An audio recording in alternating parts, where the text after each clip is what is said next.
22 juin 1940 éteint l'Union soviétique. Les premières lueurs du jour se répandent sur le vaste champ de l'étendue que des colonnes de troupes allemandes franchissent la frontière soviétique. Les moteurs rugissent. L'artillerie tonne et le terre helmet semble trembler sous le poids de l'invasion. L'opération Barbarossa est la guerre de conquête, de destruction et de meurtre de masse dite l'Union soviétique recommençait. Derrière les lignes de front suivent les unités de tuerie mobile connues sous le nom d'Einsatzgruppen. Leurs ordres ne sont pas de combattre des soldats mais d'anéantir des populations entières d'Europe, dans les villages de Lituanie, de Lettonie et d'Estonie. De coups de feu résonnent non pas de les batailles mais des fosses d'exécution. Les juifs, les communistes et d'autres groupes de civils sont rassemblés. Forcés de creuser leur propre tombe et abattus par milliers. Les plus meurtrières des unités de tuerie mobiles allemandes et la Einsatzgruppe et son commandant, dirigeant le massacre de Riga Forêt Balt Walter Staleke, Franz Walter Staleke le 10 octobre 19 dans le petit village de Sternenfeld. Alors parti de l'Empire allemand, il était le deuxième des 4 enfants d'un pasteur d'enseigne protestant.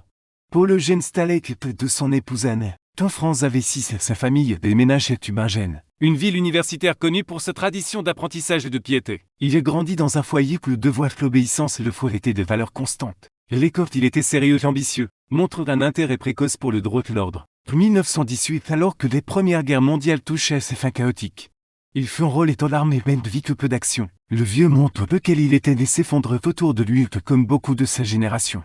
Il sortit de la guerre désillusionné mais quête de sens. Lorsque les premières guerres mondiales se terminèrent en novembre 1918, il acheva ses études au gymnasium local entre l'université de Tübingen pour étudier le droit. Le début des années 1920 en Allemagne fut une période de troubles. Il y avait des complots révolutionnaires entre groupes radicaux de gauche et de droite.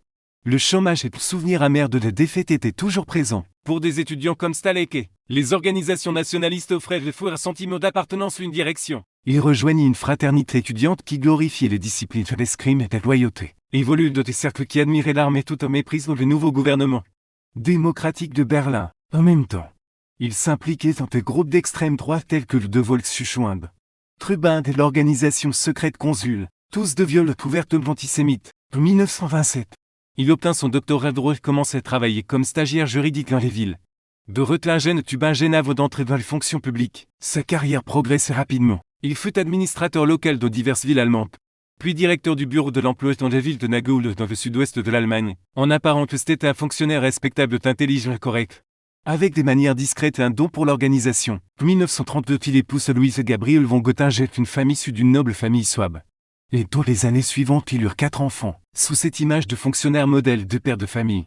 Ses sympathies politiques penchaient cependant fermement vers la droite radicale. Quand Adolf Hitler arrivait au pouvoir en 1933, Staleke rejoignit le parti nazi. Son adhésion fut ensuite antidatée pour le faire apparaître comme un partisan plus ancien des nazis. Un signe de la rapidité avec laquelle il s'adapte et gagnait les confiances du nouveau régime. Son vrai numéro de parti était le 3-219-15, mais fut antidaté de l'un et il reçut le numéro 10-69-13-00. Après ce, il monte rapidement au grade pendant l'ère nazie. Dès 1933, il fut nommé chef adjoint de la police politique du Württemberg-Tunnel. Il prit les directions de ce bureau. Ses tâches étaient de détruire l'opposition politique en arrêtant les communistes, les sociodémocrates et toute personne soupçonnée de déloyauté envers l'État nazi. Son efficacité et ce cruauté attirèrent l'attention de Berlin. En 1935, il fut transféré à Bruxelles, l'actuel Jokotan plus tard. Après l'annexion de l'Autriche qui eut lieu de mars 1938, il devint inspecteur de la police de sécurité et de l'agence de renseignement d'Einsiedleste en Autriche. Il travaille en étroite collaboration avec Adolf Eichmann pour organiser l'émigration forcée des Juifs autrichiens. Un processus qui se transforme rapidement en vol et déportation systématique. Pendant ces années, Staleke se montrait un infidèle accent Gravel, partisan de Rainer Heydrich, l'architecte de la terreur nazie. Il partageait les convictions de Heydrich que les bureaucraties pouvaient servir la destruction et que le meurtre pouvait être géré comme une routine de bureau. Ce rapport était méticuleusement rédigé dans un langage juridique qui dissimulait les brutalités derrière des phrases administratives. Ses collègues se souvenaient plus tard de lui comme d'un calme formel, qui élevait rarement les voix mais inspirait la peur par sa froide précision. En 1939, après que l'Allemagne démembrait la Tchécoslovaquie avec l'aide de certains nationalistes radicaux slovaques, Staleke fut envoyé à Prague, en tant que commandant de la police de sécurité du SD dans le nouvellement établi protectorat de Bohême-Moravie formé sous la pression de l'occupation nazie en mars 1939. Ces positions lui donnaient une autorité directe sur la police politique, les surveillances et la suppression de les dissidences. Il fut transféré en Norvège en 1940, suite à l'invasion allemande, où il aida à rétablir une administration d'occupation sous le contrôle des SS. Il retourna à Berlin l'année suivante, espère une promotion supplémentaire au sein de l'Office central de la sécurité du Reich.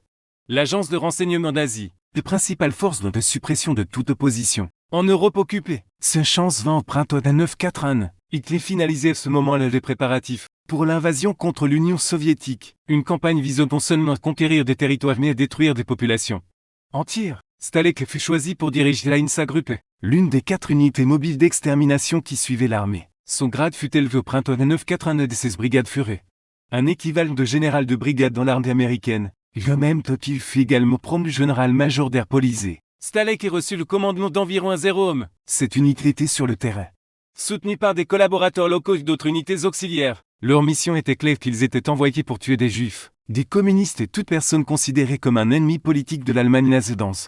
Les terres nouvellement occupées. Lorsque l'opération Barbaros et l'attaque contre l'Union soviétique commença le 22 juin 1940 l'unité de Stalek a suivi le groupe d'armées allemand vers le nord et travers la Lituanie, la Lettonie et l'Estonie, derrière le front avançant. Ces hommes menèrent des exécutions de masse dans les villes et villages.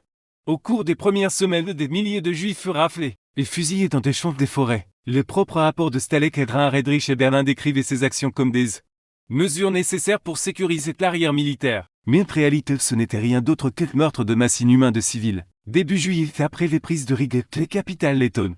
Il ordonna que toutes les synagogues de Jevik-Sofutel soient incendiées. Les synagogues de Petav furent épargnées uniquement parce que les nazis réalisèrent que sa destruction pour également dommager les bâtiments environnants qui n'appartenaient pas à les communautés juives. Stalek approuvait personnellement la création de l'infâme Commando Arge, une milice lettonne sous sa supervision devint l'un des instruments les plus brutaux de l'Holocauste dans les pays baltes. Tout au long de l'été de l'automne 1940 les massacres se répandirent dans la région. Stalek insiste pour que les civils locaux de la majorité soient inclus dans la violence, présentant des massacres comme des actes de vengeance spontanés, plutôt que comme une extermination organisée par les nazis. Fin 1940 il fut nommé commandant de la police de sécurité du commissariat du Reich pour l'Ost, base et Riga. Il supervisait également les déportations des Juifs d'Allemagne vers la Lettonie occupée, où beaucoup furent assassinés peu après leur arrivée, par balle ou par famine dans le camp de concentration.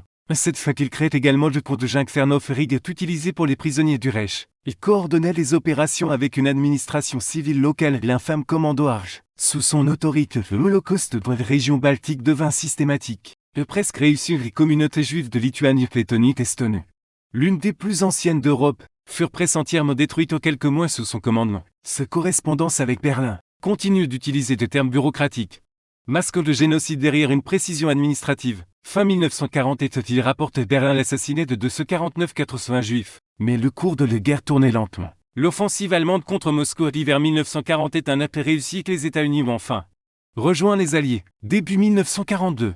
Les partisans soviétiques sont devenus plus audacieux des positions allemandes derrière le front sont devenus les cibles de raids constants. L'état-major de Stalek opérait près de la ville de Krasnogvada et c'est aujourd'hui Gaïne. Au sud de Leningrad où il se déplaçait régulièrement entre les quartiers généraux de campagne. Le 22 mars 1942, ses voitures étaient prises en embuscade, une balle touchait sa jambe. Section d'une artère principale, il était en Riga. Il placé au bord d'un lac d'une destination de Prague, où vivait sa famille. Mais il est mort d'une hémorragie avant que le vol ne puisse atterrir le 23 mars 1942. Après sa mort, les directions nazies le traitaient comme un héros et est utilisé pour sa propagande. Des funérailles nationales ont eu lieu. Prague où Heydrich prononce l'éloge funèbre. Louant le service inébranlable de Stalek au Reich. Les couronnes du Führer ont été envoyées par Heinrich Himmler et Joachim von Ribbentrop. Les journaux allemands ont écrit sur son courage et son dévouement. Ironiquement, Heydrich, son ancien patron et chef de l'Office central de sécurité du Reich, les suivit dans le tombe quelques mois plus tard. Tandis que pour sa famille, il était considéré comme un officier discipliné mort pour son pays. L'histoire cependant s'est souvenue de Stalek et différemment. Ce rapport trouvé après le gars figure parmi les documents les plus glaçants de l'Holocauste. Il révèle un homme qui combinait une formation juridique, des compétences administratives et une obéissance totale et une idéologie meurtrière. Sous son bref commandement, il supervisait l'anéantissement de centaines de milliers de personnes de la région baltique. Lorsque les partisans soviétiques ont réussi leur embuscade, le 22 mars 1942, ils ont éliminé l'un des tueurs de masse les plus dangereux de l'Allemagne nazie. Quand il est mort à bord de l'avion d'une hémorragie, il avait 41 ans. Avant de terminer l'histoire de jour, jeter un œil au Eldrist JTV. Votre destination spéciale pour les vrais amateurs d'histoire. Découvrez des documentaires exclusifs et des histoires incroyables que vous ne trouverez nulle part ailleurs. Merci d'avoir regardé. N'oubliez pas de vous abonner pour plus de contenu.